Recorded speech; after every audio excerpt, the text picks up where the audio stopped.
میرے پاکستانیوں، آج میں ایک آپ کے سامنے یہ ہنگامی جو میڈیا ٹاک کرنے لگا ہوں، یہ ایک ایسی خوفناک اور دردناک اور تکلیف دہ چیز ہے کہ میں سمجھا یہ انتظار نہیں کر سکتی کل کے لیے۔ میرے ساتھ جاوید علی بیٹھے ہوئے ہیں، ایک طرف عثمان ڈار جو ہمارے سیال کوٹ کے پریزیڈنٹ ہیں۔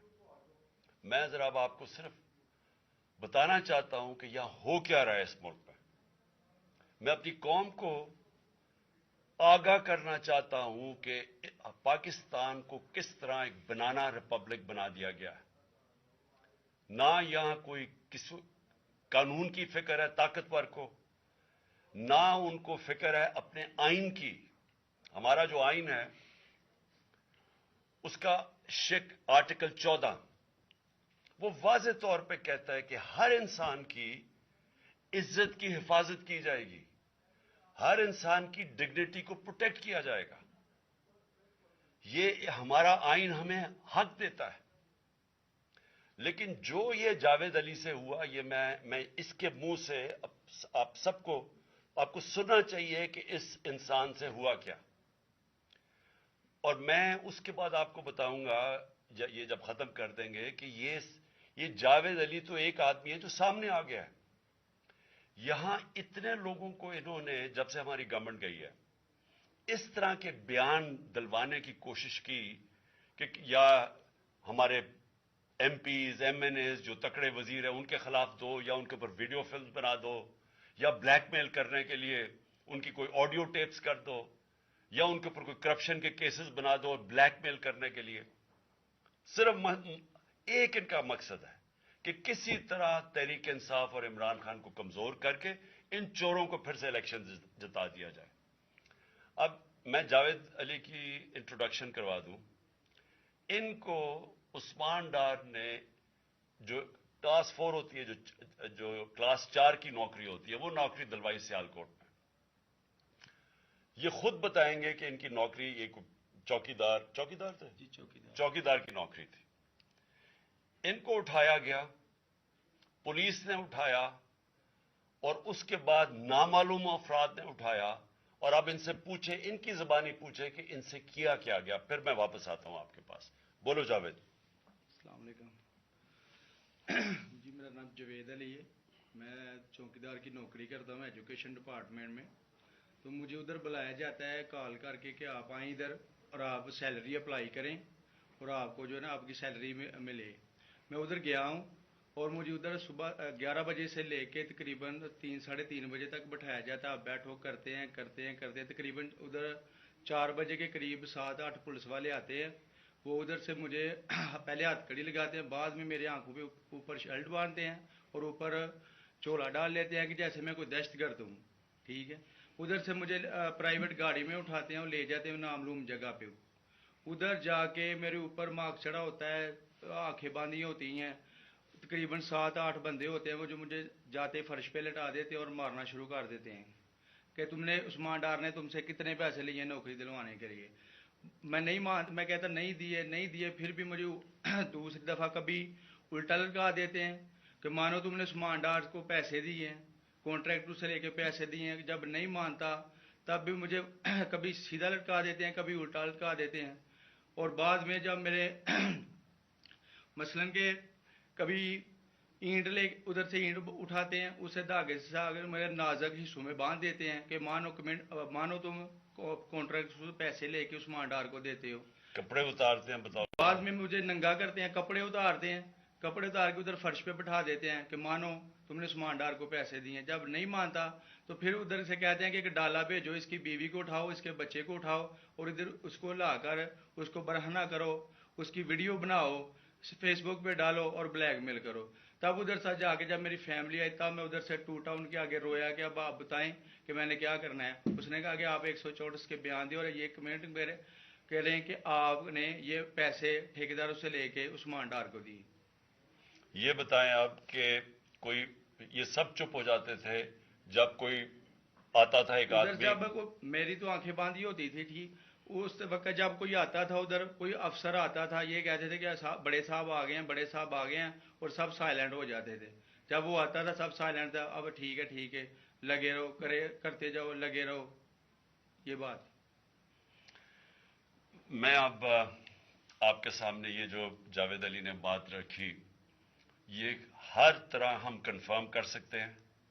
قرآن کے اوپر ہاتھ رکھنے کے لیے میرے سامنے تیار تھے. یہ عثمان ڈار کو پھنسانے کے لیے، اس کو کرپشن کیسز میں لانے کے لیے، یہ ساری چیز، یہ جو اس سے 164 کا بیان دلوایا گیا، اور پھر بیوی بچوں کو ساتھ والے کمرے میں لا کے ان کو کہا کہ اس کو ننگا کریں گے. یہ سیدھی بات بتائے، بیوی کو کہا کہ اس کو ننگا کر کے اس کی تصویریں بنائیں گے اور پھر فیس بک پہ چلائیں گے. میں آج اپنی بڑے رسپیکٹ سے، میں اپنی عدلیہ سے، میں اپنی چیف جسٹس صاحب سے کہنا چاہتا ہوں کہ دیکھیں، میں اب سے نہیں، جب سے ہماری حکومت گئی ہے، میں تب سے کہتا رہا ہوں کہ ہمارے بنیادی حقوق کی حفاظت کون کرے گا. شہباز گل کو اٹھایا، اس کو ٹارچر کیا گیا، اس کو ننگا کیا گیا، اس کو لٹکایا گیا اوپر، اس کو مارا گیا. اس سے بیان دلوا رہے تھے کہ عمران خان کے خلاف سٹیٹمنٹ دو، جو اس کو کہہ رہے تھے عثمان ڈار کے خلاف سٹیٹمنٹ دو. اس کو میں تب بھی، میں نے صرف ایک میرے منہ سے نکل گئی اور اس سے میں نکل گئی کہ ہم جس جج نے ان کو ریمانڈ دلوایا تھا واپس،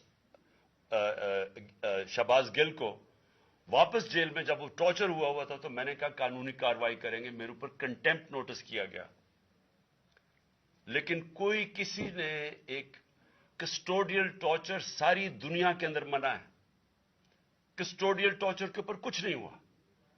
پھر اعظم سواتی کو اٹھایا گیا اور ساری قوم کے سامنے جو اعظم سواتی نے اپنے زبان سے بتایا کہ اسے کیا گیا، ایک ٹویٹ کے اوپر، اس کا صرف ایک ٹویٹ کر دی تھی اس نے کہ NRO2 باجوہ نے دیا، جو سب قوم جانتی ہے. اس کے اوپر جو اس سے کیا گیا، پھر ویڈیو بھیجی گئی اس کی بیوی اور اس کی بیٹی کو. ایسی چیزیں اس ملک کی تاریخ میں کبھی نہیں ہوئی، یا میں تو نہیں کبھی سنی تھی ایسی چیزیں. شاید دہشت گردوں سے ہوتی ہوں، شاید کوئی باہر کے جاسوسوں سے ہوتی ہو، غداروں سے، لیکن اپنے شہریوں کو اس طرح کرنا اس ملک کی تاریخ میں کبھی نہیں ہوا. میں نے جب مجھے گولیاں لگی، میں نے تب چیف جسٹس صاحب کو پہلے مخاطب ہوا. میں نے کہا دیکھیں، جنہوں نے مجھے یہ قتل کرنے کی کوشش کیا وہ سارے اقتدار میں بیٹھے ہوئے ہیں. اس میں یہ جو ایک آدمی ڈرٹی ہیری جب سے جنرل باجوہ لے کے آیا یہاں، تب سے یہ تشدد شروع ہوا ہے. شہباز گل کا، اعظم سواتی کا، مجھے گولیاں لگی.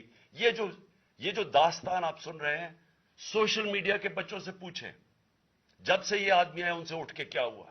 ان کو بند کمروں میں کپڑے اتارے گئے، ذلیل کیا گیا. ایک ماں باپ نے مجھے کال کی، انہوں نے کہا ابھی تک ان کا بیٹا نارمل نہیں ہوا. اس سے اوپر اتنا تشدد کیا کہ وہ ابھی تک نارمل نہیں ہوا. اور میں ان کو کہا، جس طرح اس کو جاوید کو کہا میں نے سامنے آؤ، سب ڈرتے ہیں، نامعلوم افراد سے سب ڈرتے ہیں، اور کوئی کسی قسم کی پروٹیکشن کسی کو نہیں ہے، کیونکہ یہ قانون کے اوپر ہے، یہ جو مرضی کر لیں، کوئی ان کو بچانے والا نہیں ہے. کوئی جاوید جیسے انسانوں کو جب یہ کرتے ہیں، اس کو پھر دھمکیاں دی گئی کہ تم نے یہ بتانا کسی کو نہیں ہے، تو ہم یہ کر دیں گے، ہم تمہیں یہ مروا دیں گے. تو یہ اس ملک کی، ہمارے پاس تو ایک ہی راستہ ہے، اور مجھے پتا ہے کہ عدلیہ کے اوپر پورا اٹیک ہے یہ مافیا کا. یہ پولیٹیشین نہیں ہے، یہ مافیا ہے جو ٹیپیں بناتا ہے ججز کی، جو ہر قسم کی بلیک میل کرتا ہے. انٹیریئر منسٹر ٹیپ چلا رہا ہے کسی کی، یہ بالکل غیر قانونی چیز ہے. وہ جج کی ٹیپ چلا رہا ہے، وہ اس کی مریم وہ ٹیپ چلا رہی ہے کسی ارشد ملک جج کی، کبھی ثاقب نثار کی ٹیپ چل رہی ہے. یہ کسی مہذب معاشرے میں یہ چیزیں نہیں ہوتی. یہ کنٹرول کے لیے، عدلیہ کو کنٹرول کے لیے صرف یہ سارے حربے استعمال کیے جا رہے ہیں. میں آج اس پلیٹ فارم سے اپنے چیف جسٹس اور اپنی ہائر جوڈیشری کو، امید تو صرف آپ سے رہ گئی ہے. اس وقت جو جس طرح کا ظلم کیا جا رہا ہے، یہ نامعلوم افراد جو کر رہے ہیں اس ملک کے ساتھ، اور خاص طور پہ جو ڈرٹی ہیری ہے، میری ساری انہوں نے یہ کیسے ہو سکتا ہے کہ میری جو ساری جے آئی ٹی کی رپورٹ تھی جو انہوں نے فورینسک ایویڈنس جمع کی ہوئی تھی وہ ساری ختم کر دی ہے. ان 4 آفیسرز کو پھر اوپر بٹھا دیا ہے جن کے اوپر پروسیکیوٹر جنرل نے کہا تھا کہ انہوں نے میری جے آئی ٹی کی ایویڈنس سیبوٹاج کرنے کی کوشش کی. اس نے ٹیررزم کورٹ کو بتایا یہ، ان کو واپس لا کے اوپر بٹھا دیا ہے. یعنی اس سے انصاف ملے گا؟ ساری ایویڈنس ختم کر دی ہے. تو ہمیں کدھر جائیں گے ہم؟ میری ریکویسٹ ہے چیف جسٹس صاحب، یہ جاوید علی کی، اس کے اوپر سو موٹو ایکشن لیں، پتہ چلائیں کہ یہ کون لوگ ہیں. اور اوپر سے اس نے نامعلوم افراد نے اس نے سنا کہتے ہوئے کہ پولیس کے اوپر سارا الزام لگانا، پولیس کو پنچنگ بیگ بنانا اور کچھ نہ کہنا، نہیں تو ہم تمہیں یہ کر دیں گے، مار دیں گے. دیکھیں جی، وقت آ گیا ہے. میں اپنی